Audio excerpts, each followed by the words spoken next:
Magandang umaga! Kamusta po kayo mga ka-OG? Welcome back po dito sa ating YouTube channel.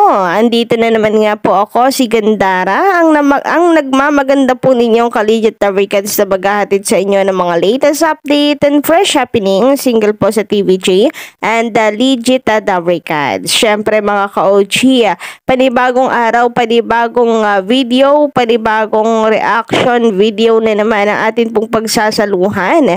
And for today's video nga ay pumapatungkol po ito kay nadisgrasya po pala siya kahapon. So ayan o, makikita po ninyo dito sa video nung ginagamot po. Ito si Mama Alan. Bakas na bakas po sa mukha niya yung hapde, syempre. Nasa ginagamot po kasi yung sugat niya pong ito. Nasa medic po siya. Ayan o, makikita ninyo. Medyo malaki rin po kasi yung naging galos po niya. At ito si Mama Alan, hindi po maitago yung, yung hapde siguro no, ng paggagamot po sa kanya. And bukod po dito, atin din pong pag-uusapan ang patungkol sa panibagong usap-usapan ng Legit Recads single po dito sa titulong Itbulaga. Kung mayroon na nga daw po bang resulta pero hindi pa inilalabas sa ngayon. Dahil nga itong si Henyo Master ay nagpasalamat na sa lahat po ng mga tumatangkilik until now po sa kanila. So lahat po ng iyan pag-uusapan natin. Pero bago po tayo magpatuloy, nais ko po muna na i-shoutout ang masusugid po nating mga taga-subaybay bilang pasasalamat po natin sa walang sawa po nilang pagsuporta at pag-abang na ating mga daily updates. And eto nga, simulan po natin kaya Sir Sonny po, no, ayan, sabi po niya dito, salamat madam, pagaling ka from UAE, Abu Dhabi. Ayan, magandang umaga po sa inyo and thank you so much po sa pag-alala. Shoutout at magandang umaga din po dito kay Romy Obispo. Magandang morning ma'am, Gandara. Pag TVJ ang humawak, siguradong sisikat yon. Mga hosting nila at gagaling na artista. Totoo po yan. Subok na po talaga at may napatunayan na. At sa ngayon, wala nang dapat napatunayan dahil matagal na po nilang napatunayan. Ang dami na pong artista na sikat at dati pong nanggaling talaga sa Itbulaga po ng TVJ. Ayan. Samantala, shoutout din naman po dito kay Miss Rosemary Correca Gandara, Legit Recads, and kay Sir Angelo Acosta. Yan, magandang umaga po sa inyo. Thank you sa pakikinig parate araw-araw at walang sawang pagsuporta. Shoutout at magandang umaga din naman dito kay Sir Martin Cuenca. Ayan, Gandara, happy Thursday, Legit Recads and TVJ Defenders. Long live 1979 original TVJ Itbulaga 14344 TVJ at TV5 for life. Ayan, 14344 hanggang sa mag 14350 po yan mga ka-OG. Samantala ganun din po dito kina Kid Adango, Kid Bidango, Joey Boy Steven, sabi niya present, Gandarang girl, God bless always, pa-shoutout kay Alex Gualberto and Beth Aravelio. Ayan, pinapa-shoutout po kayo ni Sir Joey Boy Stevens. Kung nanonood po kayo ngayon, always ingat. At kay Sir Maliari Mascarinias, nagpapa-shoutout po siya sa atin sa next vlog. And eto na nga, magandang umaga po sa inyo. And happy Saturday po sa ating lahat. Excite para malaman po natin kung sino nga ba itong si Papa Ethan number 1.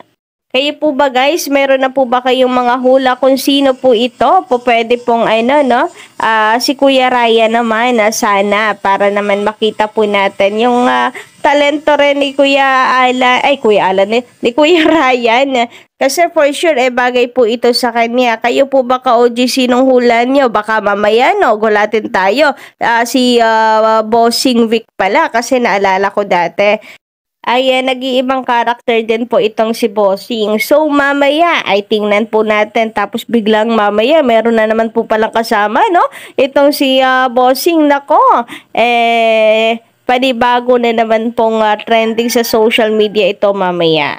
Samantala, pag-usapan naman po natin ngayon ang patungkol po dito sa Bacolod na kung saan nasugatan nga po itong si Mama Alan. So, ito nga po ang video guys na kung saan ay nasaktan po talaga siya no, dito. Anyway, sana po ay magaling na at huwag na po umantak or magkanana pa ito mga ka-OG at mabilis lamang pong gumaling. Pero ganun pa man, may sugat man po itong si Mama Alan, nakuha pa rin naman po niya no, na magpatuloy po kahapon. Ayan, kung makikita nyo nga po na meron pong nakalagay sa may siko ni Mama Alan.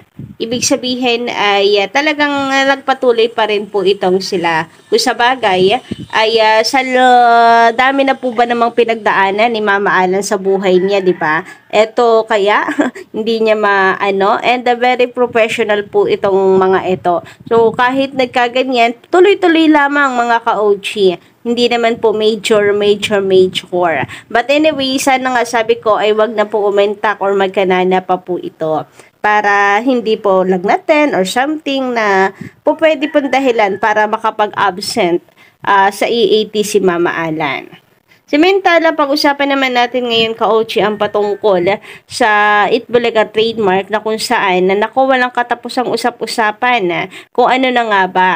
May resulta na nga daw ba kaya? Ito po ang naging usap-usapan ng mga legit Americans kasi ngayon dahil sa ginawa pong post ni Henyo Master na kung saan nagpapasalamat nga po siya sa ating lahat. Nagpapasalamat po siya sa mga taong walang sawa at hindi raw po nawala ng gana sa panonood po mula noon hanggang ngayon. Ngayon ang tanong, bakit daw kaya may paganito? Mayroon na daw nga kayang resulta? Negative kaya ang resulta kaya't pagpapasalamat na lamang ang nasabi ni Henyo Master or dahil positive ang resulta kaya't nagpapasalamat siya dahil ang mga tao, ang mga legit supporters po mga ka-OG ay patuloy silang sinuportahan hanggang dito po sa kanilang laban. Kaya maraming salamat sa mga hindi bumitiw at nagtiwala sa TVJ. Narito nga po kasi ang pagpapasalamat ni Henyo Master. So may bago po siyang post.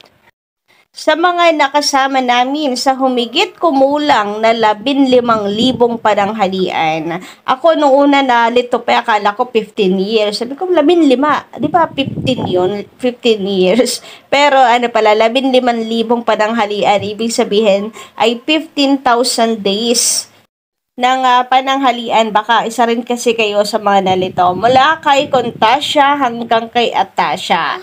Mula sa kantina hanggang sa bulog na pula. Maraming salamat po at hindi kayo nawalan ng gana. Ayan. Kayo po ba guys? Ano ang tingin ninyo? Bakit nagpapasalamat na itong si Henyo Master? Ito kaya ay taos puso lang at nais niya lang magpasalamat kahit wala pong ganap or meron na pong resulta. Kung meron man pong resulta, ano pong palagay kaya ninyo? Negatibo ang resulta kaya thank you na lang sa mga hindi po nagsawa na suportahan sila and o di kaya ay positibo ang naging resulta ka-OG kaya't nagpapasalamat sila sa mga nariyan at hindi bumitaw sa kanila.